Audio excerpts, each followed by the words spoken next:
friend. Can you talk about the alligator? I was hoping you wouldn't ask me that.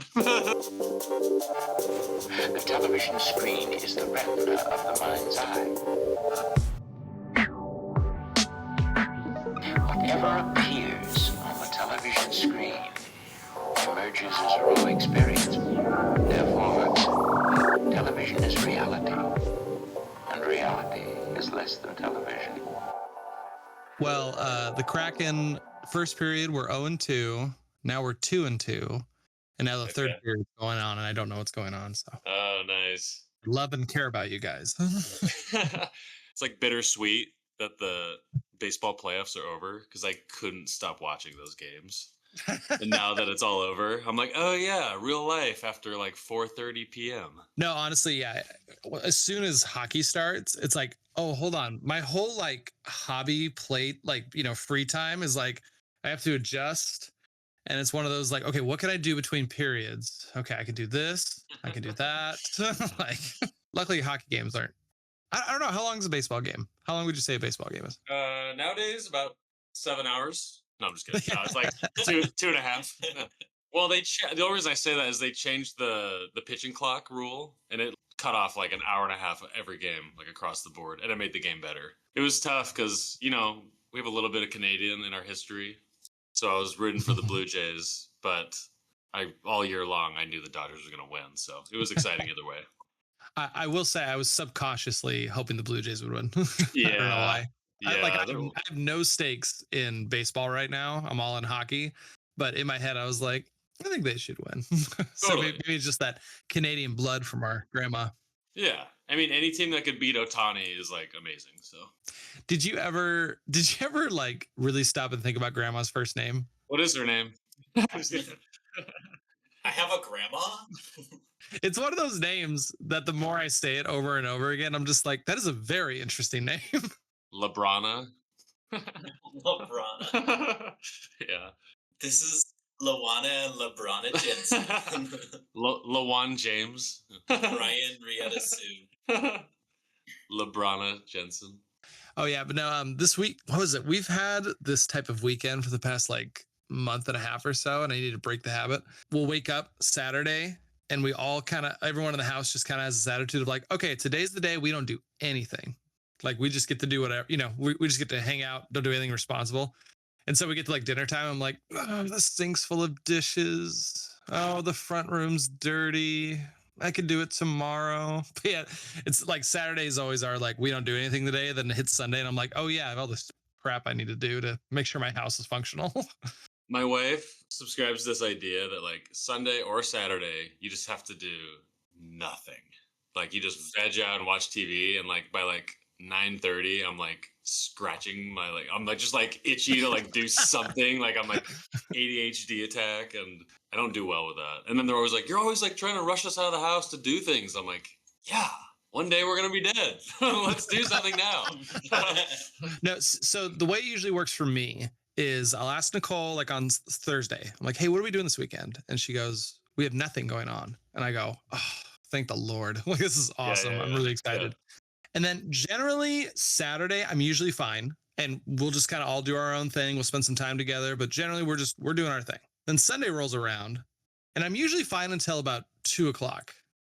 That stretch between 2 and 6, I'm like, I need to go out and do something. Like we should go out to a park. We should play a game together. We should do something. And then most of the time we end up doing something. But then there's those few weekends where I just spend like 4 hours just being like, oh, I should do something. And then I don't do anything. So what you're saying is with the daylight savings, you're going insane right now. Just a little bit. Because it feels like 9:45 right now and it's 6:00. Yeah, I don't know why that is. It's insane. Like I was like, man, I remember like it's so crazy to think about that because there's times like April or May where like we're getting down to bed with the kids. It's 9:30 p.m. and the sun's still out. Yeah. Dude, it's tough. So I grew up here in the Pacific Northwest, but I lived in Texas for like 7 years, 6 years, something like that. I don't really love how dry it is over there, but gosh, like after high school, so I was like in extracurricular things. I was in like choir and plays and things like that. And I just remember getting up before the sun to go to seminary before school. And then I would go to school in like a windowless high school. Mhm. And then I would do play practice until like 5 or whatever. And then I would get out and it would be like rainy and dark. And I just didn't see the sun for like So 6 bad. months. Yeah. And I was like, well, no wonder I was depressed and wanted, Yeah. like, had seasonal depression, wanted to get away from the Pacific Northwest. It was terrible. Like, so hard. It's funny, like when you're depressed and then you like take a step back and look at yourself from like a different perspective, you're like, of course I was depressed. But when you're in it, Like, you like why would can't I figure know? out what's wrong with you. It's so funny. Like, oh, I haven't seen the sun in 6 weeks. I stay up every night till 2 a.m. I play 4 hours of video games every day. For me, I chewed tobacco for 12 years. Just like all of these things. I'm All like, I why am do really is- sad. All I do is eat fast food. Yeah. Maybe that has an effect on me. What? I had a good friend just a little while ago. Her dad is just a real dick, and he did something bad, and she was like, I don't know, it's pretty par for the course, whatever. And then I was like, And then like a week later, she's like, I think it affected me more than I thought. I'm like, yeah, probably. Like, No one's invincible. Scott, we have unfinished business. We need to talk about Tron. Yeah, Tron Ares. What do you want to? oh, here we go. Okay, admittedly, I haven't sat down and watched the first one all the way through, but I've seen Legacy like 7 times. I just want to know how you felt, like, because it's been a few weeks since you watched it. Like, the high has subdued a little bit. Like, what do you think about it? Like, when you look at the trilogy of them. All right, so this is going to sound not super great, but you have to understand that I've genuinely, actively tried to like everything that Disney has made in the past decade and hated it. Yeah. Like retrospectively, like It all gets a fair shake. I really, Yeah. really want Disney to still be good, but I just hate everything Disney's made. So I did not hate Tron Ares. All right. I think that they tried. I think they tried pretty. You can feel the try. You They can feel What a- tried. They tried what a to glowing give review. it the So Tron 1, the original Tron and Tron Legacy are slow philosophical movies about life and ethics and like creation and creators and things like that. Like Mhm. they're pretty dang deep movies for the weird, almost campy, definitely hyped like visuals and stuff on top of it. When video games are real. Yeah, like it's got like a dumb concept that's way deeper than it has any right to be. Like I don't even know if Tron's good, but it's deep. Yeah. And yeah. I kind of like it because like you don't go in like this is like such an amazing movie. You go and be like, actually, you got good points, you know? And Tron Legacy, I actually kind of didn't like it when it first came out. And it's absolutely grown on me over the years. Mostly as I've gotten over the hype, the soundtrack has grown on me, you know? Mhm. And it's basically this like amazing visuals for the soundscape of Daft Punk's amazing orchestrated electronic soundtrack Yeah. that doesn't exist in any other part of the universe. But it's also really deep. Like it's surprisingly deep and follows in the footsteps of the first movie really well with the like existential themes that it's grappling with. And Tron Ares has those existential questions built into the script sucks. That's the worst part about it. Yeah. I honestly think all of the characters played their parts well. I liked characters more and less, just like any movie, stuff like that. But man, Trent Reznor's soundtrack, while not as good as Daft Punk's, Yeah. is good. It's a very high bar. It's good. Yeah. And like there's one scene, like spoiler free, there's this one scene where they're inside of a computer and they're on like this jet ski going across the water. And it's like this really, really intense scene, but it plays this like really chill like song throughout all of it, throughout the whole scene. And it just like adds this level of confidence to the main character. And like I was just absolutely entranced with it. Like they made so many right decisions. I don't know that I'll watch it many more times. Like I'm not a media rewatcher in general, but I have rewatched Tron and Tron Legacy. It's Tron. multiple It gets times. yeah.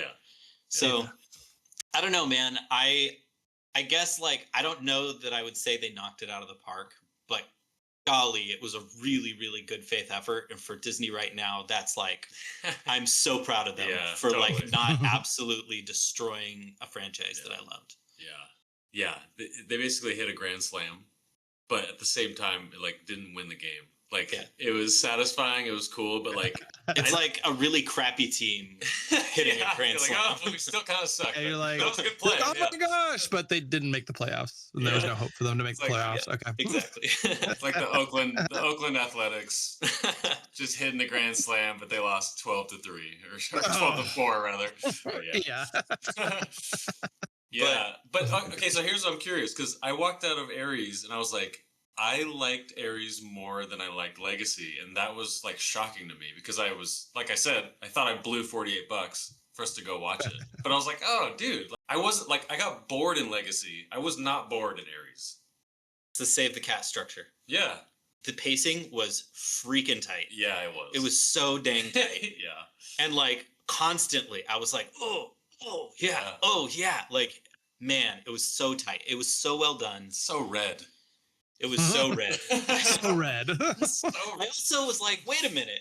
All three movies are in literally different computer systems. Like they're in different grids. It's not just like, oh, we did a different artistic take. It was like, no, this is a new grid for Tron Legacy. This is a different grid for Tron Ares. I was like, oh, whoa, that's cool.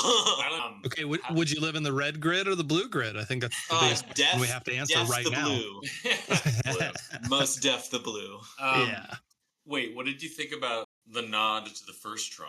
Because that was exciting to me. I think it was a really good effort. Okay. I'm glad it was there. Like I said, I hadn't seen it, but I was like, oh, nice. And I didn't know that Jeff Bridges was going to be in this movie. I thought there was no returning actors. And so I was really pleasantly surprised that they didn't try to do anything weird with it. Yeah. It was exactly what it needed to be. And he brings back Flynn so well. Mm-hmm. Like he just does it well. So anyway, it was really well done. Yeah. Wait, did they do the cameo zoom in? Like, you know, he turns a corner and then the camera just zooms in right on his face? Because I always see that when they do cameos. That's the best part. Very like they impressive. did it so they played it so straight. Yeah. They didn't even try to like de-age him or anything. He was just like a wrinkly old man. It was great. See, it was I think I talked about when I went and saw the new Superman movie. I'm not a huge DC guy, so there's a handful of characters in there. Like I don't know who they are, but there was a handful of moments where like a character would show up and they do the cameo zoom, and I'm like, oh, I'm supposed to know who this is, and if I was a DC fan, I probably would be excited right now. But I'm not, but I'm glad it's there for the people who will be excited about it. I just also want to share some movie news that just dropped. I don't know how I feel about it. I need to talk about it with you guys. So they announced that they're making Goonies 2. Did you guys hear about that yet? That's my reaction. Yeah, no, totally. I totally agree with you. I'm just like, what? How? I can't even conceptualize it. Like the thing is this. It's so weird to think about it this way, but because it's Goonies 2, that's basically the only reason. If I saw a trailer for a movie and it had a very similar concept to Goonies, I would be like, oh, that looks fun. That looks like an homage to Goonies. I'm down to see what they do with this. But because it's Goonies 2, it's like, nope, I'm already starting out low. Like my expectations are not high. Well, the Goonies cast also is like a very rare case of like a movie that comes out 40 years later. And like almost everyone is still around.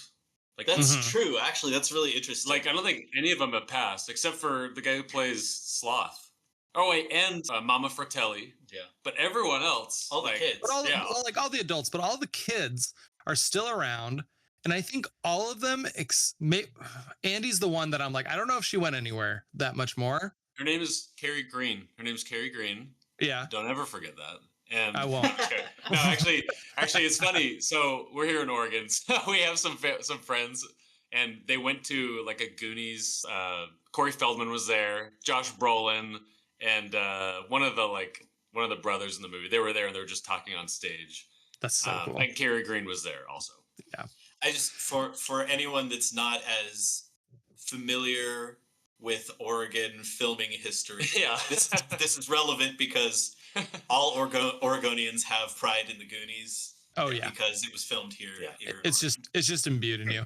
But Yeah, I think she's the only one that I could think of that I'm like, yeah, I haven't really seen her in anything, but pretty much everyone else, maybe Chunk. But even then, I feel like I've seen him and stuff. But yeah, no. No, That's Chunk. what's He's cool like about that film. I think he's like a insurance salesman. Like he hasn't been in a movie in like 35 years. But it's like you Not got really. Josh Brolin, you got Sean Astin. Like those are Yeah. two huge movie people right now. Yeah. Wait, who are they? Yeah. They're not in anything that I What? like. Well, the actor who plays Data, I can't remember his name, but dude, he just won like he was in like Best Picture a few years ago, and he's killing it. I can't remember what the movie's called. It's like Everywhere, Always at Once, or something like that. But he won an Everything Emmy for Everywhere it, All at and Once. Yeah. there you go. That was he won an Emmy for it. Gave a great speech. And then what I was going to get to is they just announced Gremlins 3. There's a 2. I didn't know there was a 2. Yeah. I kind of secretly hope there's not a 2. There's just I've never one seen 3. it. Some people like it.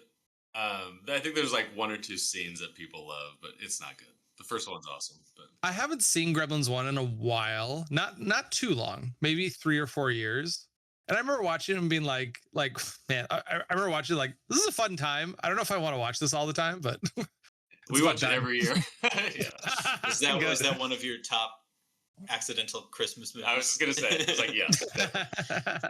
Oh, and, I want to apologize about Carrie Green. I kind of got protective because, she's in a movie called Lucas. Have either of you guys seen Lucas? It was like a formative movie for me, and like it like made me like be interested in girls, and because of her, so I got protective. So I'm sorry about that. No, you're good.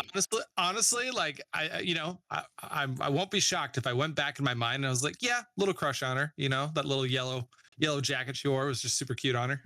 Yeah, Lucas. Shout out to the Lucas fans. I don't think I ever had that moment. I don't. What are girls? They're gross. All right, should we snap into this? We should snap into this. Into it. Roll intro. Okay. In a time with dogs. Wait, crap. What's the song? Hold on. I'm going to remember it for a second right now. Like, what's mine is yours. Don Bluth, the acclaimed director of 2 of the most popular animated films of all time, An American Tale and The Land Before Time, now takes you on his most magical adventure ever. All Dogs Go to Heaven, featuring the voices of Vic Tayback. This is strike 2. You're out. Charles Nelson Riley. No, wait, boss, I get one more strike. Dom DeLuise. I can't help it, Charlie. I itch when I'm nervous. Lonnie Anderson. Hello, Charlie. And Burt Reynolds as... Charlie. You were the best friend I ever had. You'll help me find a mommy and daddy? I promise. Oh, Charlie. All Dogs Go to Heaven. All right. Well, I want to start things off with a little snapshot of where Don Bluth is in this time frame, because this is the deep dive of Don Bluth. Okay. So after the release of An American Tale, which came out in '86, we covered last week, Don Bluth's career continued its association with Steven Spielberg's Amblin Entertainment, which had co-produced the film with Sullivan Bluth Studios. The main highlight of this period being the release of their next animated feature, The Land Before Time, which came out in 1988. This film was a commercial success, with George Lucas and Spielberg involved as a producer alongside Bluth, Gary Goldman, who left within the mutiny during The Fox and the Hound in 1981. The Land Before Time was the last film made under Bluth's partnership with Spielberg, as Spielberg later went on to create his own animation studio, Amblimation. I've never even heard of that. What movies did they make? Yeah. I'm sorry. That is... Amblimation. Wow. You can't start out like that. Yeah. So All Dogs Go to Heaven comes out in 1989, and this was the first feature from Sullivan Bluth Studios to be financed by the UK-based Goldcrest Films after the partnership with Amblin ended. The studio also moved to a facility in Ireland during this time.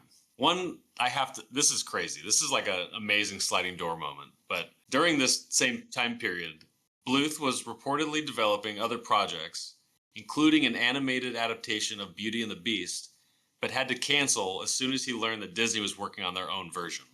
Can you imagine that movie being a Don Bluth production and like what Disney would have done in the place of Beauty and the Beast? You ready for a sidebar? Okay, so Amblimation has 3 films to their filmography. You ready? First one, An American Tale, Fievel Goes West. Okay. That makes sense. Next one, We're Back, A Dinosaur Story, which I actually love that movie. Third one, Balto.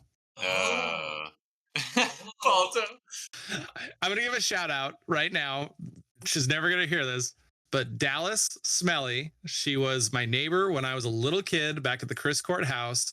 I would go over there all the time, and me and her would sit down and we watched Balto over and over and over again. So Dallas, if you ever hear this, huge shout out to you, because those are good times. But yeah, those are the three films that Amblimation made, which you can't start out a company with a name like that.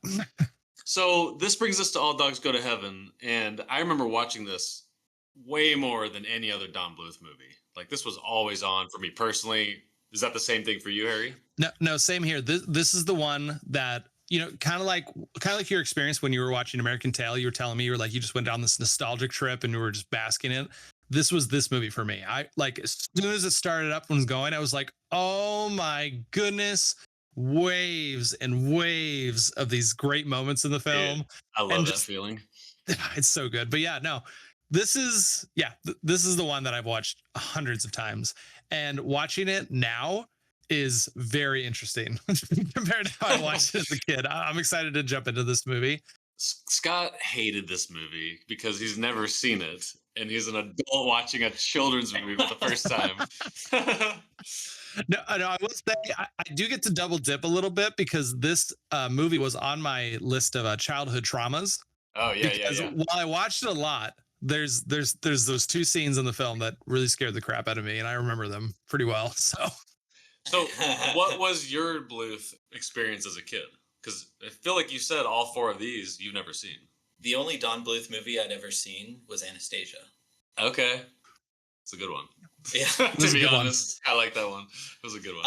I'd seen that this movie existed. So you thought all Don Bluth movies were going to be as good as Anastasia? I did. I did.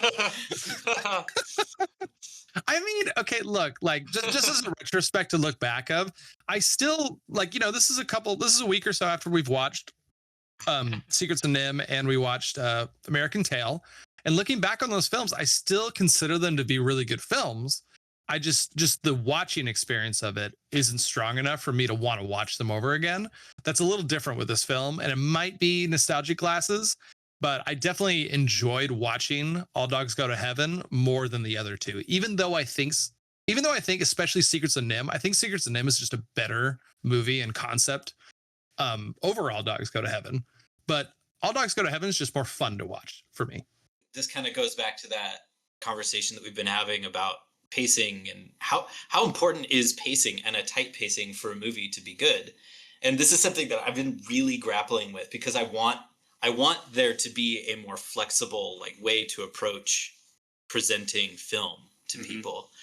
But I'm starting to feel like even going in like really open-minded and stuff, like tighter pacing and better story concepts and stuff just are better movies. You know, like, I think you're right. Secret of Nim and, gosh, like, An American Tail is basically Schindler's List for kids. And, like, I was like, I don't know, bored is the wrong word, but close to it for those two movies. I was not bored with this movie. And I think it's just, they're way better at making movies. And Disney and Don Bluth were pushing each other to make better movies, and it was all like, how did it land in the box office? And they really studied each other's movies, and they tried to destroy each other on the turf, you know. And I think that Disney and so Don Bluth's studios, his multiple studios that he was in charge of over the years, like they just were always the underdogs, and they had to scrap and bring everything together. By the time they made this movie, this is their first like unique story. Cool background story for this one I'll get to later, but this is their first not based off of a book or a previous story movie that he made. And this one in particular, like, I don't know, it's like, it's really, well fleshed out. It's got a simple concept. It's not too complicated. They didn't try to stuff in a whole bunch of stuff where it didn't need to be there. There's no side stories. You know, it's just follow the dog trying to get revenge on Carface, and then learning that maybe he's kind of a douche canoe. You know? Dude. And then that's the end of the story. I'm gonna go off on that just for a second. The biggest thing for me when I was watching this film, I was like, wow, Charlie is a dick. Like he is, wow, he is not a good dog. Like Bad dog.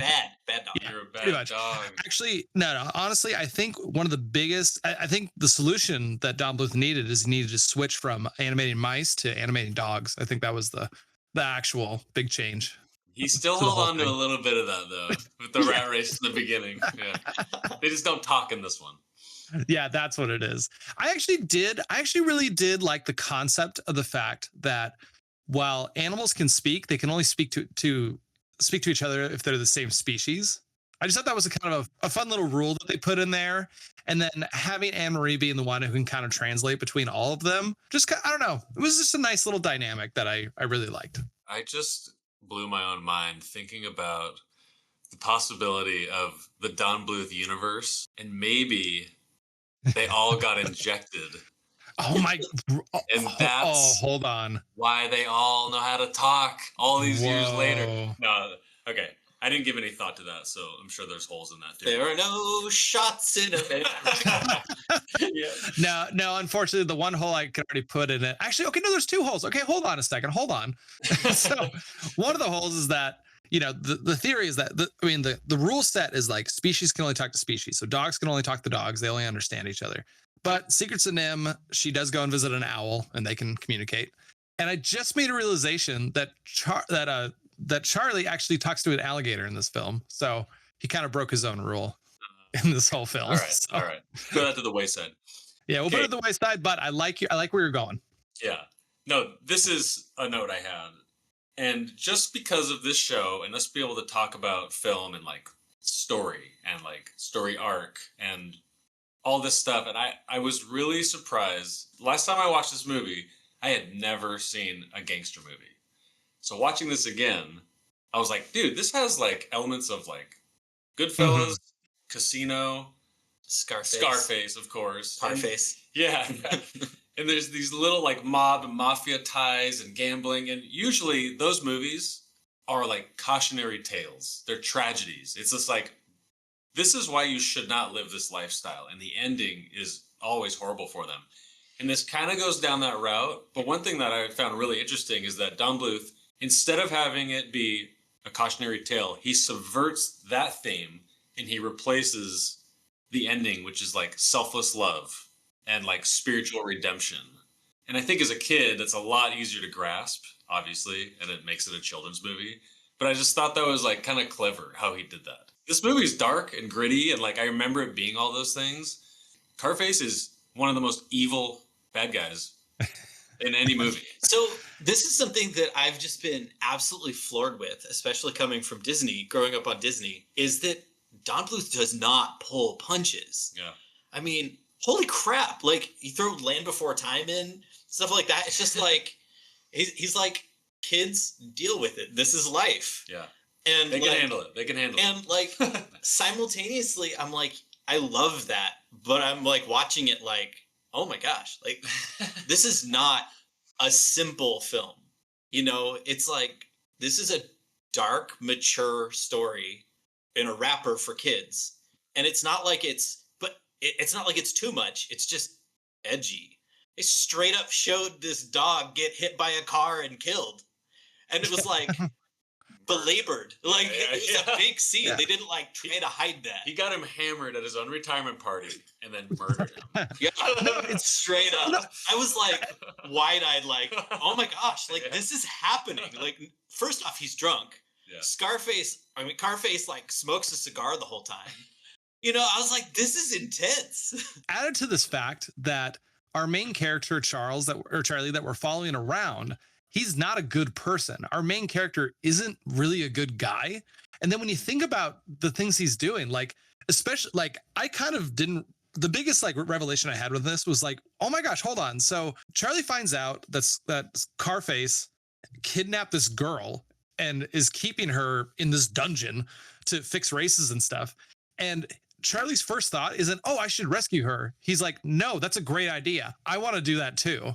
And so he sneaks in, kidnaps her, and does exactly the same thing. So it's this weird like connection where you're like, wait a minute, holy crap. So hold on. So Carface and Charlie, like they're kind of on the same level in terms of their morality in this situation. And that's really heavy for a kid's movie, to realize that's like, oh, my main character is basically a villain. Like they're basically the same. Carface is just louder about it. When was Charlie's save the cat moment? When did you go, oh, he's like actually worth saving? You ready? You ready? I know exactly when it happened. Okay. Because my feelings towards him were really negative for most of the movie. The moment that he actually cares about Anne Marie is when she falls in the water and gets sick. That is the moment. So right before that, when she runs away, there's a scene where Charlie is talking to Itchy and he says things along the lines of like, look, I'm just using her. Like, as soon as we're done with this, we're dumping her at an orphanage. When he said that, I believed everything he said. It didn't feel like one of those situations where it's like, oh, I need to save face. I need to talk crap about this person I'm pretending to care about to my buddies so that my buddies will still like me. Like when Charlie was saying that, I was like, I actually believe that you feel this way. There's no I feel like there was no build up to the fact that it's like, oh, Charlie cares about her. It was when she got sick and fell in the water. That was when he kind of had this moment of like, oh, I should actually care for you and take care of you. Remember when Itchy, he's like hobbling because they beat him up? Yeah, that's that right. scene. It is, okay. It's right before that, yeah. Itchy gets beat up. He goes to the church, talks to Charlie. Then Anne Marie runs away, and then they end up in the sewers with the crocodile. Oh, we got to talk about the crocodile. But first, I got to say, I got a little emotional at that scene where you see in the background the blurry Anne Marie, and she's overhearing him say that stuff about what he's gonna do. He's like, it's just whatever, we'll dump her. That part's really effective. And then she has that kind of ugly cry, and just the way they animated that, I thought that part was really good. And I think the movie takes a really interesting, good turn at that part of the movie, minus the alligator. But I feel like this is a consistent problem right now with, especially if you look at American Tail. I feel like the redemption or, the save the cat moment comes way late in the movie. It's so late. It should happen in the first 10 minutes. Yeah, or something like that. Like Feifel, like him losing his hope and everything happens in the last 10 minutes of the movie. And I didn't care about Charlie or think he was a good guy until the last, 20 minutes, maybe something like that. It's just so strange that it happened so late in the film. I wonder, I don't know, maybe it's me being cynical. Maybe the save the cat moment was when he has that realization, like they're making the bets on the horse races. They start raking in money. And maybe it was supposed to be when he was like, oh, I forgot we were supposed to get her a dress. We were supposed to take care of her. And then she ends up buying a dress and all that stuff. But when I watched it, I didn't feel like, oh, he's doing that out of the kindness of his heart. In my mind, I saw that and I was like, no, he's doing this to keep her in the racket. Like he's like, oh, okay, I need to go buy her a dress and I need to take care of her so that she'll stay and keep doing this scam with us. That's how it felt to me. So I would say another scene when they're in the car, she's about to go to sleep, and then she starts praying for him. And then he doesn't tell her to shut up. He just thinks about it. That's, I think, the best save the cat moment he gets. He doesn't shoot her down. He's like, oh my gosh, she's sweet and innocent and perfect. And I'm thinking about that. Yeah. That's as deep as it goes. Yeah, I think you're right. I think maybe it got disguised by me because he's kind of consistently being like, okay, yeah, here's a kiss. Okay, call. Okay, let me tuck you in. Call. Okay, now you have to sit back here instead of in the front. So he's just irritated the whole time. So maybe I just missed it right there. But at least in my head, so my viewing experience is it happened way too late in the film. But maybe it was supposed to be here. Back to the note on just how horrible Charlie was. I didn't really connect the dots, or maybe you guys did. But when he brings the pizza to the orphanage, the mom is there and she's just like, Mama Bear. And she's like, oh, hey, haven't seen you in a while. And I'm like, is he the illegitimate father of all these? What does she mean by that? I mean, I will say that one of the notes in his book when he goes up to heaven is infidelity. So Oh, that's right. I didn't. it is Okay. it is in the book. So there's a slight chance that I wouldn't be shocked if one or two of them are. Now I kind of want to watch that scene and be like, that little dog does look like Charlie. I don't know. Those ears. It's a quarter German Shepherd for sure. I love the I can't be in heaven. I'm not a good guy. It's like all dogs go to heaven. It's like Yeah, it doesn't right. matter. You're in heaven because you're a dog, not because you're good. See, the problem with the orphanage scene, I think it's another scene that was supposed to make us like Charlie. I'm not gonna lie, them shoehorning that like sharing song, it just really like took me out of the movie. I was just like, this feels so forced. Even the animation looked different to me. Like when I was watching it, I was like, this looks too clean. Yeah, it looks stiffer. Like everything just looked more straight, more symmetrical, or what. I don't know what the right It's words like it didn't are. have depth. There was no shadows. Yes, yeah, that was it. It felt flat, and it was 2D. flat. Yeah. So I think it's great that we're finally getting to deep enough into Don Bluth's like career that we can actually start talking. Like, did he mean that scene to mean a thing? Yeah. And I think it was put in as Charlie putting on a facade for Anne-Marie. Okay, I can It's see not that. supposed to feel good. Mm. It's supposed to be like, Mm. dang, you cad. You know what? Look at you, Scott. You're actually watching the movie and thinking, okay, why does this fit in the film? And I'm just like, yeah, some asshole just shoehorned this in because they were like, it's a kids movie. Well, dude, don't get me Better wrong. view. This movie made me really uncomfortable because of how much freaking child exploitation was in this movie. Mm. Oh Now, no, yeah. I'm about ready to drop a real life story that's going to really turn this down. Okay. All right, you guys ready? Okay, yeah. Okay, I'm ready. Wait, is it about anyone in the cast? 'Cause Yeah. there's also, okay, yeah. Oh, okay, So yeah. So the girl that plays Judith, or the girl that plays Anne-Marie, is Judith Barcy, and this was her last movie she made, and it was actually released after she was murdered by her dad. So she played Ducky in Land Before Time, and then she was in this movie, and they had recorded all the lines and sent them over to Ireland for the animators to animate, and she was murdered in 1988, and this movie came out in 1989. But when they found out that she'd been murdered, like they still had to animate this entire movie with her in it, listening to her lines, and it just paralyzed them, and it delayed the movie almost an entire year.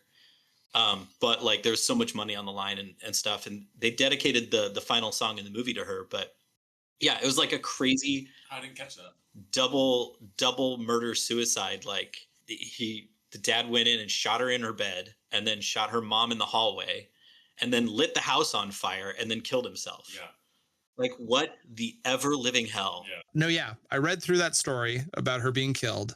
And there was another little tidbit about it was that, so they recorded that last scene when Anne-Marie was saying goodbye to Charlie, and Burt Reynolds, the voice of Charlie, hadn't recorded his half of that scene. And so he recorded that half after she passed away. So apparently it was a grueling, just, really rough experience for him to be able to do the voice lines for that scene. Hey, I'm saying goodbye to you and you're dead. Like, it's just, oof, Well, that hurts.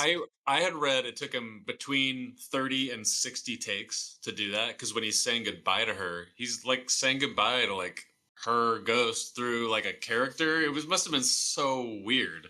A sweet 10-year-old girl. Yeah. And I have to add this. That is Burt Reynolds' best acting in this whole movie. The goodbye scene. No, honestly, there is a very distinguishable feeling between that scene and the rest of the movie. It's Totally. really 100%. huge. Yeah, there are like some parts that are like straight up bad with Burt Reynolds. Like I was like, dude, like this doesn't sound inspired. Or I got a lot of stories about that and why it is the way it is. But before we go down that rabbit hole, Renn, yeah, how was Dom DeLuise in this movie for you? this is Dom DeLuise's time to shine. This is Yes. by far like this blows anything that we've seen with him out of the water. This is like the Dom DeLuise I know. Like this is where the voice comes, and Itchy's like the best part of the movie. I freaking love his character. Yeah, no, honestly, yeah, I think, yeah, he blew it out of the water. I really like Itchy. I think one fact I actually kind of like about Itchy when he goes to see Charlie in the church, he's basically like, yeah, Anne Marie, this is why all this crap is happening. And it's just interesting. I'm watching. I'm like, oh, Itchy doesn't care about Anne Marie at all. Like, Yeah. there's no, like, I don't know. I almost, He's there for Charlie. It's kind of weird to say that I appreciated that, but he was just like, no, like it's me and you, Charlie. Like, this is me and you. This is us. We're best friends. And this is a distraction for you. And it's like, yeah, you should like kids and you should care about her because she's an orphan. You want to help her. But for some reason, it felt very, I don't know, loyal. Honest? Yeah, honest and loyal. honesty, loyalty to Charlie. I don't know. I really like that moment between them. Not a lot of honesty and loyalty in this movie. Yeah. But that one moment. Yeah. No, yeah. What was it? The last thing I wrote in this film that I wrote down when they were saying goodbye, I was like, wow, this movie's like 3 broken outcasts trying to take care of each other, basically. Like they're all looking out for each other and trying to survive in this really terrible, like pretty sad looking world. Oh, you mean like a Don Bluth world? That's sad. What's up with that?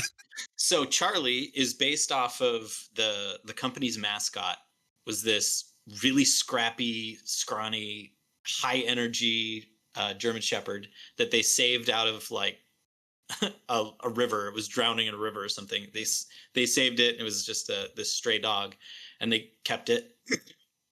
And when the studio ran out of money, and Morris Sullivan came in, and he was like, "Hey, what do you think of moving the studio to Ireland? It's basically move to Ireland or we can't make movies." So they moved to Ireland. They brought the dog with them. And for whatever reason, the dog's name was Bert, after Burt Reynolds. And so when they came to making the movie All Dogs Go to Heaven, they're like, well, why don't we just base this off of our company mascot, Bert? And if we can get Burt Reynolds to voice the dog, that would be great, which happened. So then Burt Reynolds came in and he's all excited. And he's like, guys, let's do this. He went into the recording studio and he was like, all right, what do you think of my dog voice? And Don Bluth was like, no, this is terrible. Your dog voice is terrible. Why don't you just do you? But like, it kind of hurt Burt Reynolds' feelings a bit. And there was like no magic in it at all. And Don was like, oh my gosh, like this is just terrible recordings, all these lines. So he called up Dom DeLuise, who was friends with Burt Reynolds, and was like complaining about Burt to him. And Dom was like, here, just write me into the script, put me in the booth with Burt, and I'll get the Burt you want out. Like, just put me in there. I'll read it. We'll figure it out. And then they got into, it was like moving planets to try and get Burt Reynolds. That makes sense. And Dom DeLuise's schedules aligned to record together, but they did. And in one day, they recorded the entire movie, but they improvised a ton. And it was just basically Dom and just like riffing and ribbing on Burt Reynolds until Burt like just got into the right character. And they basically created their characters in the booth together, going off the concept of the movie, reading the lines, but then improvising in the lines, adding lines and stuff like that. And it was like they recorded like 3 times more than they needed to, because as Dom DeLuise said, it was like, tape's cheap, but we're not going to get Burt again. So if you want it, like, let's just go until it's done and then figure it out in post. And they basically, like, Itchy was not really a character until that recording session. And like his personality, his nervousness, the friendship, the bromance, everything was invented in that one-day recording session with Burt Reynolds. And that's why we've got George Clooney's voice in this movie, you know, like just the cool, hot womanizer, you know, man's man kind of guy, instead of a weird, quirky cartoon dog voice, Burt Reynolds, he's just as like unhinged and disloyal and stuff as you would want a Burt Reynolds character to be. Like, play Burt Reynolds right. Yeah, that makes a lot of sense, because I was thinking about when Itchy's talking to the horse and he's like, try that again and you are glue. I was like, that's really cool. That's such a dark line. Yeah. Oh my gosh. Another one where it feels improvised, but he's just like, and your hands are cold too. That was it. That was what I was gonna say. I love That's that. great. Just also, one little tidbit. But when they're in the wrecking yard, did you see the name of the wreck? It was Don's Wrecking or Don's Rex or something like that. Yeah. Nice. Also in the when the dog has like a laser gun. Apparently that's a thing in this movie. There's like pew pew pew pew. Yeah. So when they're shooting up the grocery market, there's a sign that's like Bluth's Groceries or something like that up there too. Nice. Okay, real quick about that scene actually. So yeah, no, I'm about 90% sure they had to turn it into a laser gun so that it wouldn't get like a PG rating. Totally. I think that's part of what it was, and it's really weird. The other thing is he's shooting at him, and he hits Charlie a couple of times. Yeah. And he doesn't get hurt. So I'm like, okay, hold on, is this like a toy gun? But then you look, it's like, no, it's like obliterating fruit behind him. But yeah. then he but then he picks up his watch and he's like, oh, thankfully I have this. And I'm like, oh, apparently he's immortal. Like, I don't know. It was one of those like, oh, is that a rule? And I didn't know that was a rule. Like, this thing protects him basically. Yeah, that was a Gatling gun, and that scene is from a Tommy gun. Yeah, Tommy gun. That scene is like straight out of like The Godfather. Yeah. Hey everybody, just popping in real quick. If you could hit that like and subscribe button, that would really help us out a lot. But either way, let's get back to the show. Yeah, no, I wrote that down too. Honestly, like even when the scene goes to it, I'm like, wait, hold on. They're in a fruit market. Fruit's bad. People die around fruit, apparently. Yeah, when he gets shot and all the apples are around him, I'm just like, that's gotta be. That has to be, right? Yeah. Okay, here, I want to ask you guys. So we've watched 3 Don Bluth films right now, right? 1, 2, 3. And how do you guys feel about the animation and the changes? Because I feel like Secrets of Nim was really gritty and really grimy. Then you went to American Tail, and I feel like it was softened up a little bit. And I feel like this one kind of went back a little bit more to the kind of, I don't know, it's a weird combination. I feel like this one went back to kind of the more grimy and gritty feeling. But then there's kind of this layer of almost like Looney Tune like effects going on. Like there's a couple big ones that I noticed. I love when a radio, by the way, moves to what's happening on the radio. Like they're listening to that like drama act. It's actually coming up in the scene you're watching right now. And it's like moving around a lot. There's a lot of big bug eye scenes in this one. And there's a lot of weird transitions. Like, like there's like, it's like a spiral transition. It like does the Looney Tune thing where the screen goes black except the circle and Charlie's head is poking through the circle. Like it was just really different. So I don't know if you noticed any of that or if that's something. I don't know, do you think the animation went back to being a little bit better than American Tail, or like how do you feel about it? I think Secret of Nim has its own. It's like a time capsule because of those like glowing. However they did it with like the layers and when they animated stuff, but that is really cool. I don't really have much else to add other than like it's very noticeable and like what you were saying, the animation style. Like, Don Bluth didn't draw every frame in the movie, so there's probably some other animator doing it. But they're riffing on what he created. And like what we were saying, just towards the end, there's not a lot of shadows, not a lot of depth to it. Maybe they were on a time crunch of some sort. I don't know. It seems to be like the trend in all of Don Bluth's movies. They're just like, don't cut any corners, but we're broke. Yeah.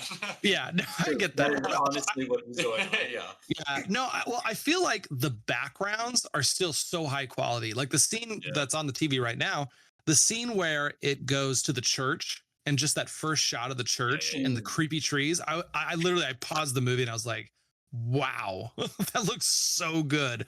The heaven scenes are really well done as well. But even like the cab they sleep in or their apartment inside of the junkyard, I don't know, like I look at those backgrounds, I'm like, they're great looking and they're busy. Like it looks like that cab they sleep in. You're just like, this looks so lived in. Like it's not clean at all. There's tons of crap all over the place. And for them to like just put that much detail and that much work into a background to make it feel like people live there, like they've lived there for a while. I don't know. It was really cool. I really enjoyed the look of this film. Minus the scenes where they're singing songs, because for some reason when they're singing songs it just goes really flat on me. So Paige walked in while I was watching this, and Paige walks in at some of the funniest times. I was just thinking about how she walked in at the last scene of They Live.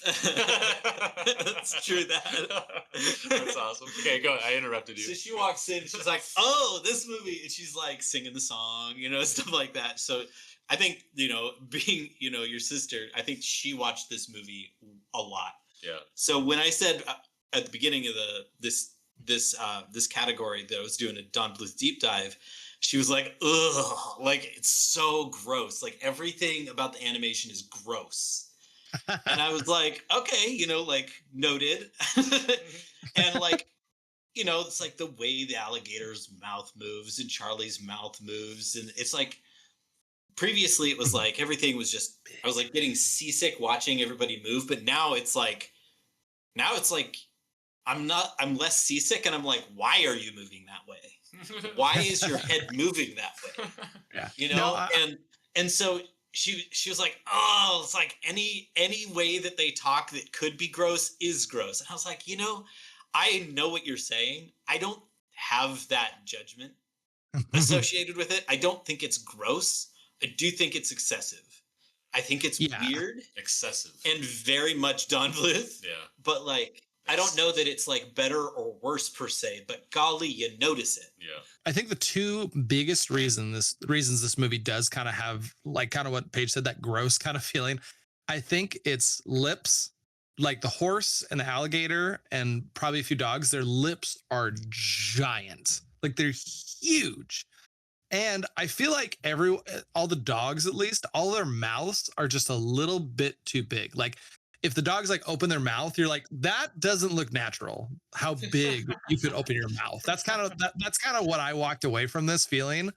I also feel like a lot of the animation is like, there's a lot of slimy animation in this one.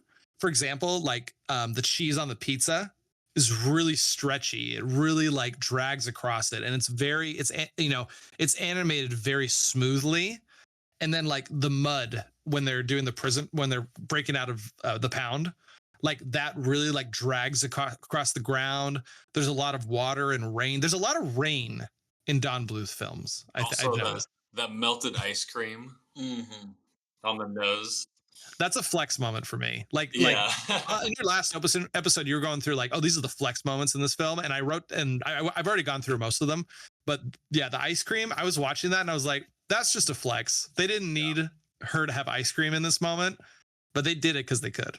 I like that. Let's go over some more flexes. I have one right here, but this ties in, but the 3-person pile up when they're walking around, just the way that they animated that. I don't know if he invented that or when they're stacked on top of each other? Yeah, and they're placing the bets. Okay, quick sidebar on that. So one thing I've noticed, Anne-Marie looks a lot like Snow White.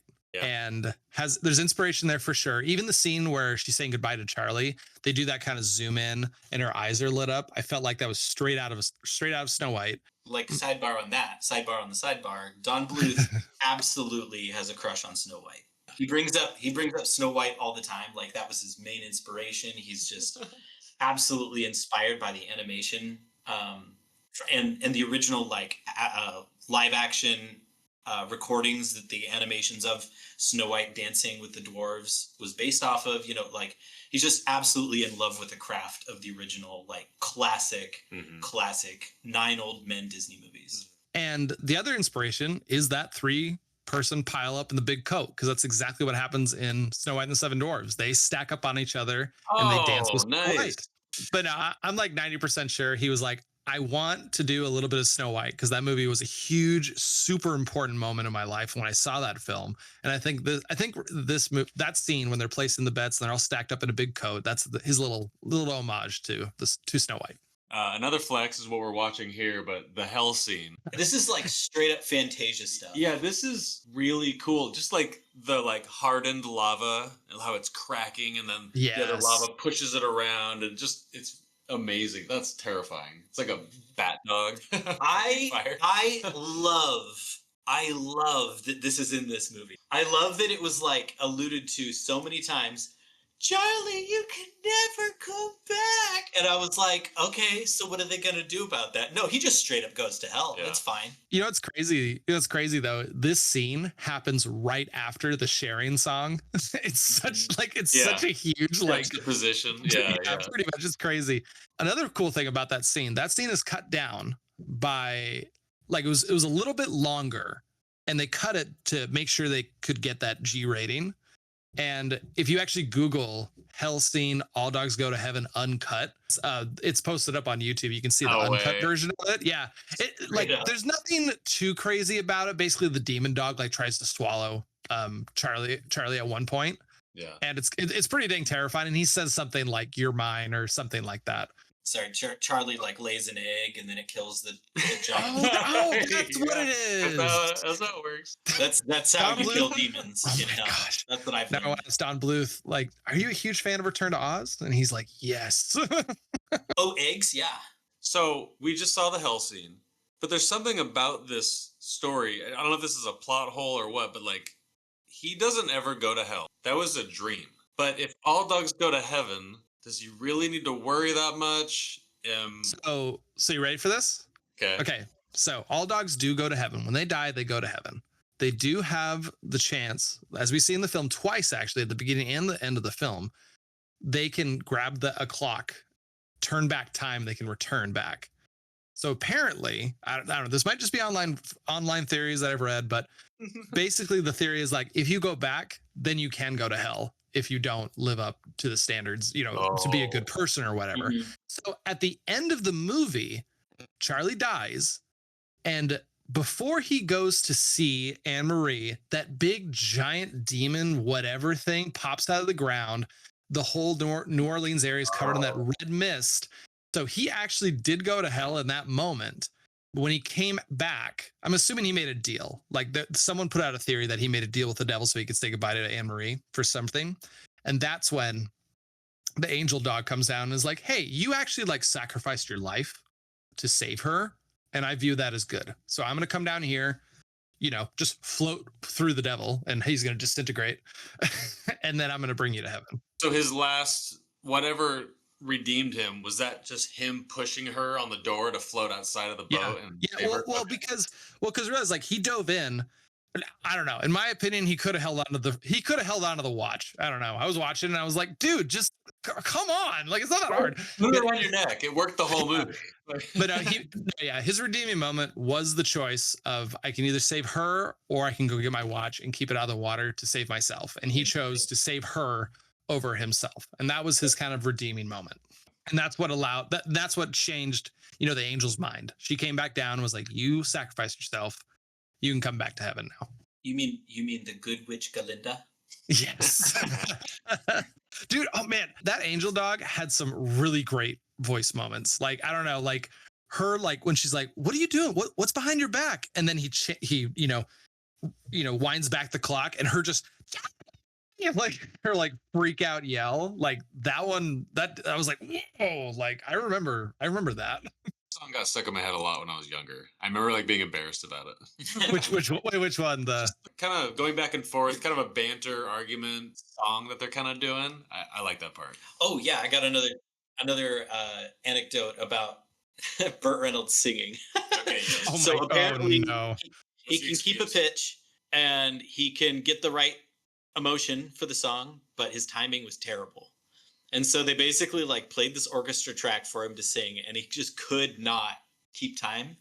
And so they were like, "Whatever, we'll fix it in post." So the poor audio engineers were just sitting there like snipping up his singing to like line it up with the orchestra and other singers. Okay, another flex, when Carface is looking into the camera and he turns like into the devil and he gets that like full Grinch smile. Yeah, the Grinch scene. That part's crazy.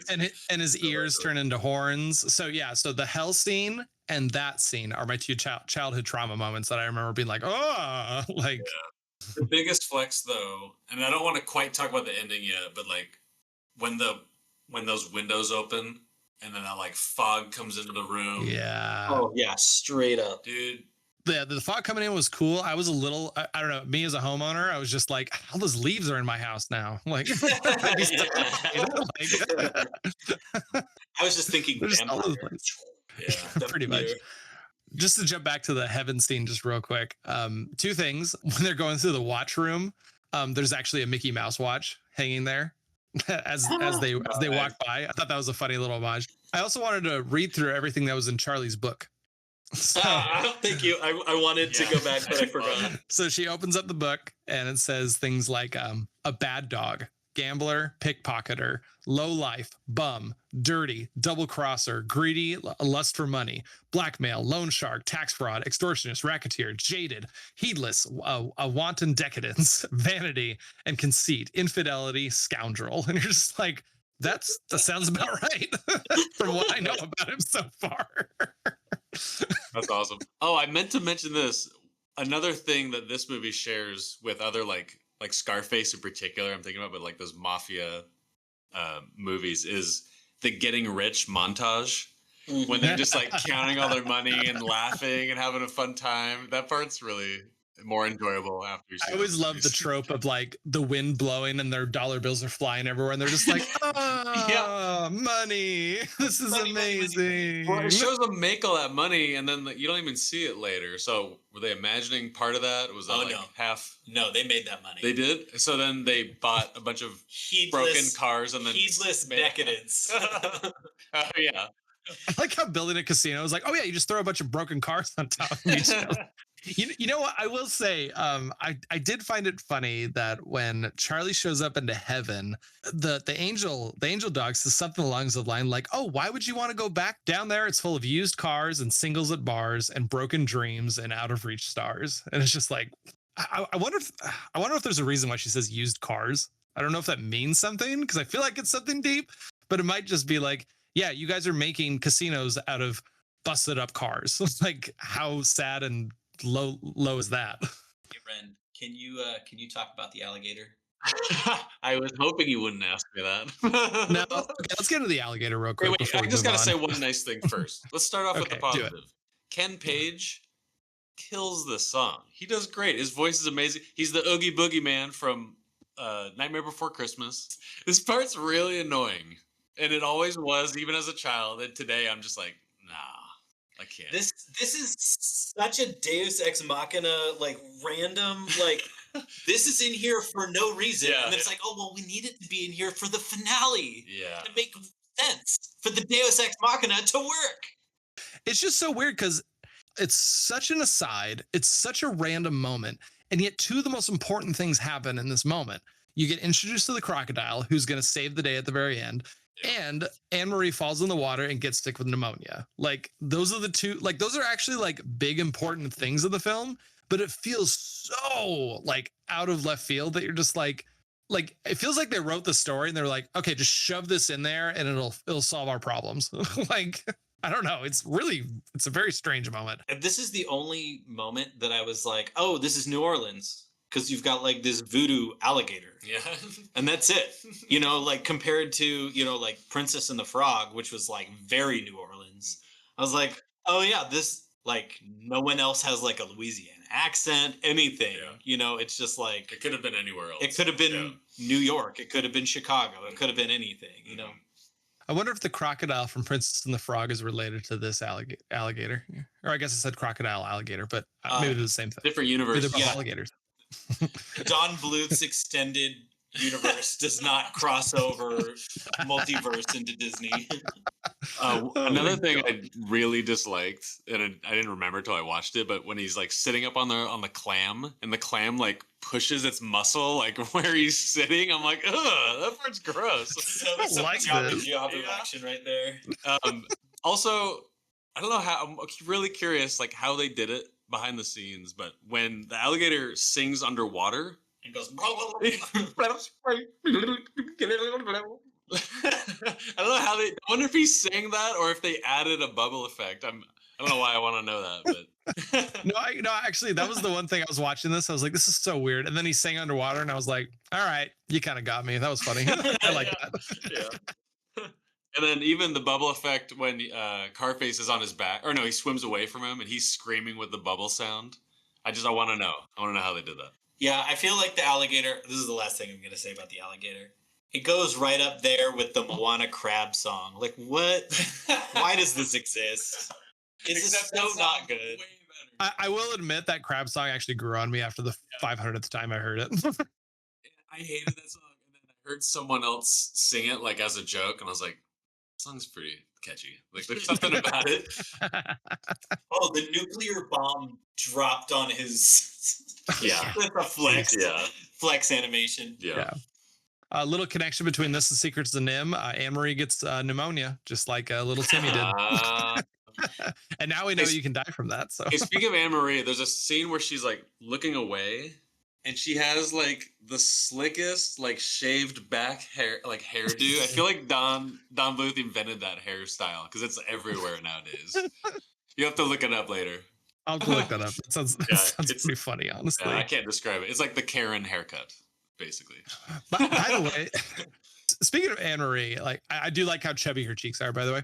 I think that was pretty dang cute. But man, the situation she is in is so strange. Like, it's like, how did Carface find a girl who can talk to animals and she got kidnapped? I don't know. It's just like, He injected her. Wild. Oh my He gosh. injected her. Nim. It's all about Nim. Yeah. The National Institute of Mental Health, where she was about to be subjected to electrotherapy, and she went to Oz and then came back and Yeah, she's crazy. And then Charlie comes and manipulates her and makes her feel bad for finally finding her a house to live in, and then makes her jump out of the window. Ah, Charlie, stop! Dude, I'm not gonna lie. Okay, that scene, you know, small T trauma. Like, I literally was watching it and I was like, oh my, he's guilt tripping her so hard. Man, I literally, I wrote down just a rant on my phone. I was like, screw you, Charlie. You are like, I just wrote down all these explicitives and I was just like, you are the freaking worst. You don't learn shit. You didn't have a moment of redemption at all, because I felt like that was a moment where I felt like that could have been a save a cat moment or something. Like, something good could have happened. I was waiting for a moment for me to go, oh, Charlie is a crook, does all these things, but he has a heart of gold. He doesn't. He does not have a heart of gold at all. But I remember, I think it was Mom, but she did not like us watching this because of how many times Carface tells that sniveling henchman dog, whatever To his shut name, up. to shut up. And they Really? say shut up so much in this movie, and I was like, I forgot about that. See, mine was We just repeat it. I still say this line today. The morons. I'm surrounded by morons. I remember saying that, and Mom being like, "Do not say that. Yeah. Like, do not quote that." I busted up laughing when what's his name? What's that ugly dog? His like assistant. Sniveling henchman. Yeah, that's his sniveling henchman. I'm pretty sure it's Killer. I think that's what his Okay. name is Killer. He's like, oh well, you know what, boss? If I were you, and he goes, shut up. I love that part. I don't. Just the way he cuts him off was so funny. Oh my gosh! If you guys noticed, there's a ton of coughing in this movie. Really? It made me go crazy. Yeah, they cough every 5 minutes. Someone's coughing because they're sick. They have pneumonia. They're smoking. Smoking a cigar. Or he's about to die in the end and he's coughing. And I was like, dude, that is annoying. But if you guys didn't notice, maybe it's not that big of a deal. Funny. But yeah, lots of coughing. Well, it can't be unseen now. Thanks. Oh, there we go. That's all we're gonna hear from now on. I'm gonna drop my slimiest scene right now because it's playing. Okay. The dogs, when they fight at the end, they just straight up like box each other, like punch each other. Yeah, And I was like, I cannot think about how weird it is that these dogs are sitting there just like straight up fisticuffs punching each other. It was like, let's go Fox and the Hound. Let's just have them turn into animals and rip each other to shreds with their teeth. Yeah. And then, you know, like a decade later, instead, how about we just have them punch each other? Just like, put up your dukes, man. Let's do it. The Slimiest scene, hands down for me. Yeah. What is the Wallet family? What are they supposed to do when those dogs show up at their house and like, hey, here's Anne-Marie's doll? It's like, what are they gonna do? I don't know where she is. But like, Yeah, totally. There was like a whole scene of them. They did the trophy like all the dogs are barking into the night to gather everyone. Then they get this huge posse to go get the Wallet family, and then they show up late anyway. Like, Hey, like the Aristocats riff off scene. All the dogs. No, honestly, sending the message. Even it was so funny. There was a door on top of a roof, and a dog like burst through it, and I was like, that's an Aristocats. I just know it.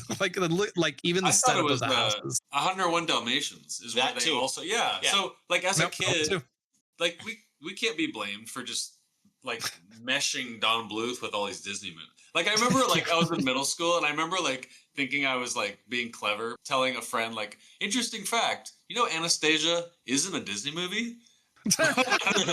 Like I could see you being so confident. it's funny, like they use these same things, but yeah, just the like neighborhood dog bark, like communication from afar thing. It's like, come on. It's like, come on.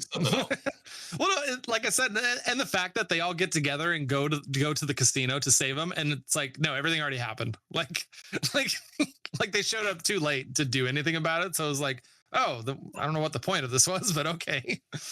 I have one more note about hidden message or like a theme in this movie, but the evils of becoming addicted to gambling. I feel like Don Bluth believes that. I don't know if you've ever been to a casino, but when you see people who like go to the casino often, it's very sad. And there's a part in the very beginning of the movie where one of the dogs, he's like all out of money, and then he trades his collar to put down as a bet. And I was like, dude, that is so human nature. Yeah, you give up your dignity, your ownership, your right to live, your identity. He just hands it over. Yeah, totally. And I was like, dude, that's pretty deep. I served my mission in Las Vegas, and I saw that all the time. Yeah. Okay. You know them. Yeah. Dude, yeah. This was very accurate as far as like the underbelly side of things, not the fun weekend trip. This is I've lost. Yeah. I lost years ago. Yeah. I will say I do like that they get meat, like just hunks of steak. Like when they go to bed. I just thought that was really funny. I don't know, like I always like moments where they, a movie really thinks about the world that they're in. Like I love the rat races, I love the turtle betting, I love the horse races. I really like the rat race when they get to the end and they go down that tube and they all get shot into their own cages. They're betting with bones. I don't know. I agree that there's definitely a strong message of like, don't get into gambling, but I did like the little world that they built. So another anecdote, around this time that they were making this movie, Sullivan Bluth Studios was in Ireland. They were about 360 employees strong, doing really well. All of them living like kings, including all of their just normal animators. Don Bluth is like rubbing shoulders with all sorts of movie stars and stuff like that because American Tales it was a box office smash, and it wasn't Disney, and everyone was super surprised by it. It cost $9 million to make, but it made like $47 million in the box office. So it did really well. Disney got really defensive in this time period. Also, fun, interesting, really like sidebar off that, Michael Jackson called Don Bluth in the middle of the night, like 2 a.m. in the morning, like 2 a.m. He's like, hey, it's Michael. I wanted to, I just saw American Tail. I loved it. We need to like get together and talk ideas. And he's like, who's this? He's like, it's Michael Jackson. He's like, what? No, you're not. Like, how do you get my number? Oh, it's easy to get your number when you're me.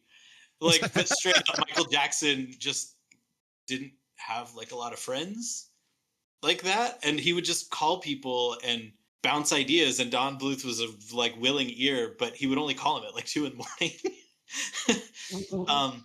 And Michael was what a phone call. He was like, we really need to work on something together. And he's like, oh, I'm already working on a movie with Steven Spielberg. And he's like, I'm working with Steven Spielberg too. He's making Peter Pan, and I'm going to be Peter in the Peter Pan movie.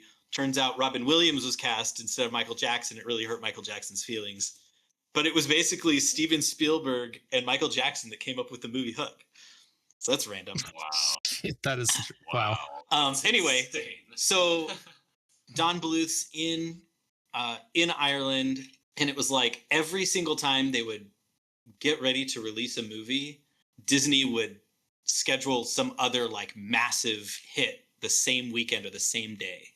And so then one day their studio gets a call and is like, hey, the current CEO, Ron Disney Jr.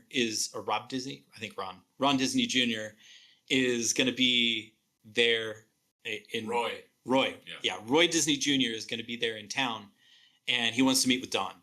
And so it was like, uh-oh, what's this about? So they went and they kind of schmoozed for a little bit. And then Roy was like, Don, we want you to come back to Disney and like you're killing it. Like we need you to come back and like join the new Disney that we've built, and we can just like rule the galaxy, father and son, basically. And Don told him, he was like, it was only an offer for Don. It wasn't for the rest of his studio to come integrate into Disney. It wasn't a buyout. It was just like, we need to kill competition kind of conversation. And so Don like got really ballsy and was like, no, we make you better. We push you. And honestly, Disney did get better. Like this is the middle of their golden years, Aladdin and, you know, all that kind of stuff. You know, all these movies came out like Who Framed Roger Rabbit, stuff like that, all came out during this time period when between like An American Tail and this movie was coming out, and like really pushed them hard, and they just genuinely got better. So Don Bluth told him to go pack up and go home. And then Roy got all mad and was like, if you don't take this offer, we will crush you. We're going to crush you. Yeah. And so he went back to the studio and was all like antsy, and he told his partners was like, you didn't take the deal. What the heck's wrong with you and stuff? And he's like, I can't principle. I can't let down the studio like that. Like, we're on a mission to keep the old animation alive, and like we're doing it, and we're making Disney sweat, and like that's what we're here to do. So so a very, very big Disney movie came out the day that this movie came out. Which one was it? Little Mermaid. Yeah. Okay. Little Mermaid and this movie came out on the exact same day. And a lot of I read a couple of people say it was like, yeah, that was kind of the start of, in a sense, the downfall of Don Bluth. It was just like Little Mermaid just completely overshadowed this movie in a big way. Little Mermaid. It just sort of started that way. A good movie. Yeah. No, really honestly, it's one of those like I can't even blame you. Like Little Mermaid has way more appeal than All Dogs Go to Heaven. Like just the subject matter, the music, everything about it. So my last note that I have is such a random scene. I want to know what you guys think about this. So when what was it? They find out Charlie didn't die in the very beginning. Killer comes to tell Carface about it, and Carface is like, he's like sitting in this car, and like, you brought this up. Yeah, like there's like wind blowing in his face, and it's like got a projector behind him, and he's like simulating driving a car, and I'm just like, what the fuck is this? Yeah, I don't know if it's like, oh, this is what rich dogs do. They pretend to be human. Like that's kind of what I got from it. It reminded me of the Penguin in Batman Returns, in his little like carnival car Batmobile. Yeah. Oh my gosh, Scott, you just like unlocked my brain. Wow, you're right. Well, he's like hotboxing. Well, there's two different scenes. There's one where he's like simulating, and then there's another one where the sniveling henchman comes in. He's just all alone in the back seat, hotboxing his car with cigar smoke. Gosh, you're right. That's what he was doing. I didn't really like click in my head that that's what he was doing. It's so dark. I was like half expecting to see like another dog be like from like behind the seat or something. I don't know what, but God, I was like, he's there alone. He's just in there alone. Okay. He's like, what are you doing? In this era where Disney movies just were not touching drugs, alcohol, anything, like company policy, none of that's in our movies. Yeah. Like after Pinocchio. It's like they stopped. Yeah. I feel like it's just so crazy to see these like high quality modern like animation films with just like so much hedonism in it. It's so crazy. I love when he ashes a cigar. Just that guy's on his seat. I just wanted to say my slimiest scene is like basically the last where are we at? 10 minutes of the movie. Of all the Don Bluth movies we've covered since we've started our show so far, this is by far my favorite ending. Because just the way it all wrapped it up, Burt Reynolds' performance in the end of this movie, the animation, the glowing orb, and just like Charlie's character just kind of like finally accepting that his time is over on Earth and like he's going to heaven now. Just the way it all wrapped up. Like, I don't know, is there a sequel to this? I think there is, but like there's actually a sequel and a TV show. Okay. It's not nearly Never as mind. good. I guess my point's over. I was gonna say I like how it wrapped it up and it didn't make it so like oh, is there gonna be a sequel? I just felt like there was some finality to it. That's the way I felt anyways. Obviously not. Haven't seen him, never will. But I like You wait. Deep dive. All docs go to heaven. TV show, everything. If you guys are in with it, yeah. I'm in if you're in. This Stranger Things setting Dude, of yeah. the giant demon over New Orleans. Yeah. All the like firstborn children getting murdered, fog going through the streets is so cool. Also, Anna Marie's eyes and the reflection in them. Charlie's looking in the eyes. Just like this whole part just cooks all the way to the end. And then I remember as a kid really enjoying to see like after, like it shows Carface in heaven, and you just kind of like see like, oh, there is this other part of the story that's kind of fun. And Carface gets to go to hell because you know he's not going to redeem himself. Yeah. I'll end. I would give this a 4-star rating. I just like this movie, but it's not anything more than a 4. It was really nice to revisit it, and It would have been a 5 if the crocodile wasn't there. yeah, for sure. Let's see. I'll do me. So I would say the slimiest scene in this film for me was when Charlie goes and guilt trips Anne Marie to leave the house. I think that was my big one. Actually, one note I forgot. I was a little unreasonably mad at the amount of waffle batter that the mom put on that waffle cooking machine. She just like slaps it on there and it's just like oozing out the edge. And I'm just like, why? But the reason that scene is my slimiest scene is because I watched it and I was just expecting Charlie to have a redeeming moment and it didn't happen. It actually made him worse. It made him way worse to me.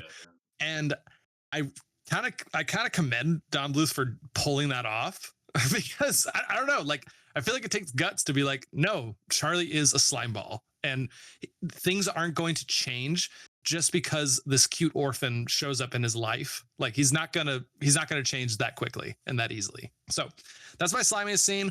I'm with you, Renn. This is a 4. I really had a great time watching it. I loved thinking about it and I'll watch it again. 100%. This movie gets a solid 3 for me, which is Don Bluth movies just make me uncomfortable. I love that they exist for all of the reasons. I love that they push Disney. I love that they are gritty. I love that they're mature stories. I love Don Bluth as a person. I've been reading his autobiography, and it's just like so much of his soul goes into these. And like these movies really are kind of an expression of his values and the way he views the world and stuff. It's really cool to see all that stuff. They also move too much and it's weird. And the choices in script and comedy and stuff, it's just not my humor and stuff, except that it's so high quality that I'm like, it's like watching Inglourious Bastards or something. You're like, what a dang good movie. You know?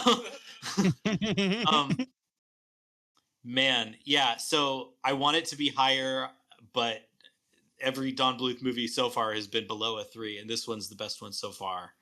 It's not Anastasia. It's so, I find it just so interesting that we really love the story that he's put out. Sometimes it's just the execution isn't as tight as we want it to be. Yeah. It's so cool because it's like, yeah, like I rated Secrets of NIMH American Tale pretty low, but they're still great movies. Like, I don't know. Like, it's just, like I said, it's probably, my rating is probably more on the experience of watching the film. You know, it's like watching it wasn't all that fun, but I love the story behind it. I love the concept of the story, you know, all that stuff. I find it really fascinating. And even with my low ratings, like I'm becoming more and more of a Don Bluth fan, like a cult. Yeah. He's like a cult favorite to me now. Yeah, and I guess I already said one slimy scene, but I'll throw in another slimy scene. The Maple Street couple, she's like a freaking like Playboy model, like constantly half undressed. I was like, this is what? Distracting what? I had one more thing I had to share, but at the end of this movie, when the credits roll and that song plays, I felt nothing. I just wanted to say that. Yeah. No nostalgia at all. I don't recognize that song, and it wasn't that good. That's so Make it funny. clear. No, it's funny. Like I listened to it, I was like, oh my gosh, it's another duet power ballad that was just going on during this time. But so didn't have the same effect as American Tail, the ending of that one, right? Renn? No Linda Ronstadt. No thanks. Dude, not even worth it. Not even worth your time. Let's do it. Okay, everybody, we are going to be transitioning into our randomized theme for the next 4 movies. I'm really excited about this. I've had a ton of fun doing this Don Bluth deep dive with you guys. I'm excited for our last movie, Titan AE. It's going to be good, but we got to prep and get ready for our next set of movies. I forgot we were doing Titan AE. In my head, I thought we were done. Oh, sweet. No, we still got one more, man. We still got one more. This is the themes. Next week's we get to pick our movies. It's gonna be a ton of fun. A song by one of the songs in Titan AE, the one by Bluth, came on shuffle yesterday, and I was like, oh, dude, we're gonna. The soundtrack in that film is fire, absolute fire. Okay, so typically we pick 2 categories, and about an hour ago we were just kind of going back and forth, and we're going to add one more element for those just tuning in. But on every drawing that we do, we're also going to. Scott, can you explain this? Can you just explain? Let me hand the phone. Take this. So because there's 3 of us, we each pick 2, and there's usually 6 categories that we randomly select, and the one that gets drawn is what we've been picking our categories from. But Renn had an awesome idea that we would add a neutral 7th to each drawing. That's a deep dive. So we have the 1/7 of a chance of hitting a deep dive, irrespective of what else is in the rest of the list. And then we each have an additional 2 deep dive categories that'll come from. So if that ever gets picked, we'll go into what the actual game is. I want to tell you that it's getting picked tonight. That's my well, this is good because honestly, like, so yeah, Don Bluth was one of my categories, and I was a little unsure how it was going to go, and I'm glad that it's been a hit with you guys. So we all were unsure. Yeah, we were all a little unsure how it was going to go, and I'm glad it's gone really well because it is really, I don't know, it's really cool to watch films and kind of see these patterns, and like, I don't know, like we've just learned so much about Don Bluth just like basically just from watching his movies. And little trivia facts here. We love Scott going over the biographies, really cool as well. And I feel like it's a category that's worth coming back to pretty often enough that I think we should throw it in as a neutral 7th. It'll be good. I'm excited. We're new. We don't have any rules, and I feel like that clicked. I think that's cool. All right, so my 2 categories I'm throwing into the hat are accidental Christmas movies. So these are movies. This is the category that's going to go through most of December. So I thought it would be fun to have kind of a almost generic Christmas theme that wasn't like overly Christmas. So Christmas is in the title. It's not. That doesn't count. It's accidental Christmas. Yeah. movies. So we're talking cool. like Die Hard, Gremlins, Prometheus again, Yes. stuff like that. Movies that have Christmas in it but are not Christmas movies. So this is basically a Tim Burton deep dive. So I'm saying Krampus does not count because that is an actively Christmas or anti-Christmas movie. Okay. So Krampus doesn't work, but like Gremlins does because no one marketed it as a Christmas movie. Okay. The Leftovers. The other one is Ocean. Ocean. Okay. Ocean. So like Waterworld, Master and Commander, The Abyss, Sphere, anything that's just overly oceany. A lot of ocean. I like it. Okay, go for I'm it. excited about that. Okay, so the 2 that I came up with and settled on. The first one is going to be The Poster Made Me Watch It.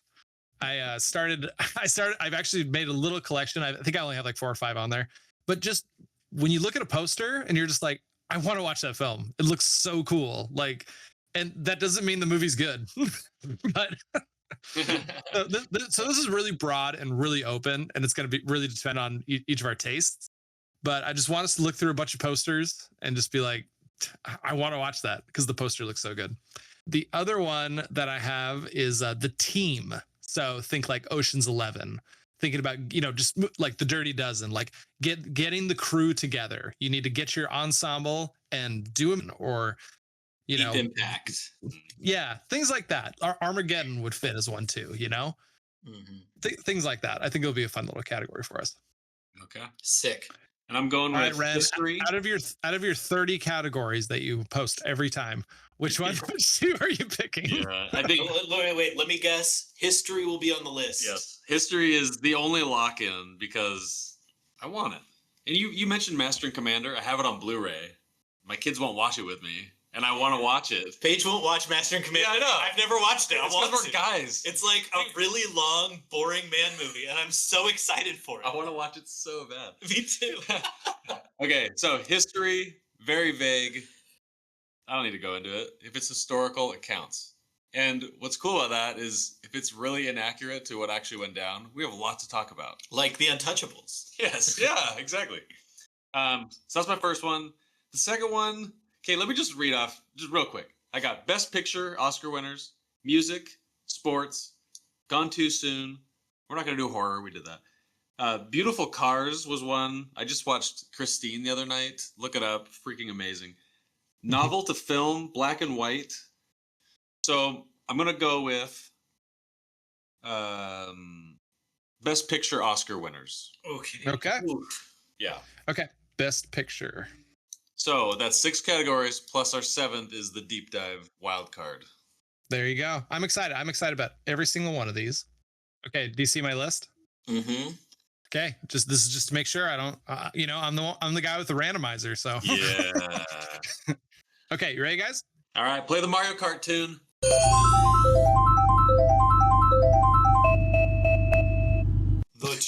The team. We're going with The Team. That's Okay. another one of my categories. I feel bad. Wait, so did you explain what the team is? Yeah. I did. It's like Armageddon and like Ocean's 11 and stuff like that. Oh, hell yeah. Okay, Like cool. you got to gather the team together. It can be a Wait, team wait, of wait. 3, whatever. Oh, dude. Oh, I've got so many good movies on this list. Next week you can be bored with my So list. like team, like when Harry Dean Stanton got his kid and they made a team to go. Hey, you want to Get make the mom. the case? You want to make the case that Paris, Texas is a team movie? There you go. You can do that. I mean, it was a Things small like town. that. I mean, honestly, you could even do like a sport. You could even do like Remember the Titans could be a team game where it's just like or team movie because it's like there's distinct individual people working together to do something. Okay. Like Harry Potter. Oh my gosh. Okay. Well, I don't have a lot of movies that come to mind, so I'm gonna be deep diving Letterboxd tonight and probably Chat GPT. But it'll be fun, and I'm even more excited that we're not done with Don Bluth and we get to watch Titan AE now. Titan AE is one of these movies that's been on my like backlist forever. Yeah. I've never seen it. I've always wanted to. I've seen Treasure Planet like 20 times. Better than that. And I just really am excited about watching this weird transition era of CGI hand animation that's just never going to exist again. Like it's a really cool era. Yeah. I'm gonna plant a little worm in your head, Scott. When you watch this film, think about Dimitri. Is that his name? The main guy from Anastasia. Yeah. Mhm. I want you to think about him while you watch Titan AE. Okay. All right. I want you to think of 12-year-old Renn like having like just like a groundbreaking viewing experience because he's trying to be cool so hard and he sees this movie and he thinks it's all possible now. Just think about it, all right? Oh my gosh. Just When are we stick going to that have in a your head. category that I can put Osmosis Jones on? Such a good. They That's created such a good movie. That's a 2-player team. Yeah, It's a 2-player team. yeah. This is a good category. Ready love it. Player One? Yeah. We There can you go. fudge anything into this category, basically. Look at all the properties we own. All right, that was fun. Wait. Castaway has a Two-player. volleyball. There's volleyball. Wilson. Get you through it. Guys, don't F up. Oh the my gosh. teen Now I want category. to do a category of inanimate objects. Like or something like that. Like the main character has to speak to an inanimate object. Just hang up on Harrison. Goodbye. Right now. This call's Goodbye. over. Goodbye. Goodbye. Bye, Hell out Gar. of here. Bye, Craig. No. All right. Have a good night, man. Good night, Love you Giard. guys. That's a wrap on another episode of Cinema Slime. We hope you enjoyed it. This episode was a production by your hosts, Harrison Jensen, Renn Jensen, and Scott Sheppard. Harrison handles the mixing, editing, and production, and Renn, that's me, takes care of the art and design. Want to join the conversation? Let's connect. Find us on Discord for film discussions, movie recommendations, and everything cinema. Be sure to subscribe and leave a comment, and you can also connect with us on social media and show your support on Buy Me a Coffee, and we'll give you a shout out if you'd like. All links can be found in the episode notes.